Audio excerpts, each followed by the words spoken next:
കർണാടക ധർമ്മസ്ഥലയിൽ ഇന്നത്തെ തെരച്ചിലിനായി മുൻ ശുചീകരണ തൊഴിലാളി ഇതുവരെ SIT ഓഫീസിൽ എത്തിയിട്ടില്ല.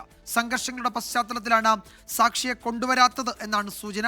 മുഹമ്മദ് റഹീസ് വിവരങ്ങൾ നൽകും ധർമ്മസ്ഥലയിൽ നിന്ന്. റഹീസ്, ഈ സാക്ഷിക്ക് നേരത്തെ തന്നെ സുരക്ഷാ ഭീഷണി ഉണ്ടായിരുന്നു. ആ ഒരു സാഹചര്യത്തിൽ പോലീസ് പ്രത്യേക അന്വേഷണ സംഘം ചില മുൻകരുതലുകൾ സ്വീകരിക്കുന്നത് കൊണ്ടാണോ ഇന്നത്തെ തെരച്ചിലിന് സാക്ഷിയെ എത്തിക്കാത്തത്?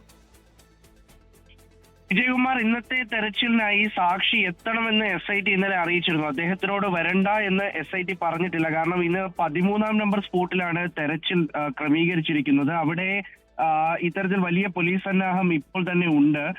രാവിലെയോടുകൂടി 10 മണിയോടുകൂടിയാണ് സാധാരണ ഇദ്ദേഹം ഈ തെരച്ചിലിനായി എത്തുക. സാധാരണ തെരച്ചിൽ കഴിഞ്ഞ് രാത്രി ഇദ്ദേഹത്തിന്റെ ഒരു വിശദമായ മൊഴിയെടുപ്പ് ഉണ്ടാകും. അതിനുശേഷം ഒരു രഹസ്യ കേന്ദ്രത്തിലേക്ക് ഇദ്ദേഹം പോവുകയാണ് പതിവ്. ഇന്ന് രാവിലെ അദ്ദേഹം രഹസ്യ കേന്ദ്രത്തിൽ നിന്ന് ഇവിടേക്ക് എത്തിയിട്ടില്ല. ഏതാണ്ട് 15 മിനിറ്റ് മുൻപ് വരെയും നമ്മൾ ഉദ്യോഗസ്ഥരുമായി സംസാരിക്കുമ്പോൾ ഇദ്ദേഹം എത്തിയിട്ടില്ലെന്നാണ് പറയുന്നത്. അതിന് ഇന്നലെ അവിടെ നടന്ന സംഘർഷം, അതുമായി ബന്ധപ്പെട്ട് സുരക്ഷാ ഭീഷണിയുണ്ട് എന്ന് നേരത്തെ അദ്ദേഹവുമായി ചേർന്ന് നിൽക്കുന്നവർ പറഞ്ഞിരുന്നു. ഇതിന്റെ പശ്ചാത്തലത്തിലാണ് സാക്ഷി ഇതുവരെയും SIT ഓഫീസിൽ എത്താത്തത്. ബെൽത്തങ്ങാടിയിലേക്ക് അദ്ദേഹം ഇതുവരെയും വന്നിട്ടുമില്ല. അപ്പോൾ എന്തായാലും കനത്ത പോലീസ് സുരക്ഷയൊക്കെ ഇവിടെ ഒരുക്കിയിട്ടുണ്ട്. ശരി റഹീസ്, എന്തായാലും റഹീസ് സൂചിപ്പിച്ചതുപോലെ സംഘർഷങ്ങളുടെ പശ്ചാത്തലത്തിലായിരിക്കാം സാക്ഷി എത്താത്തത് എന്നാണ് സൂചന.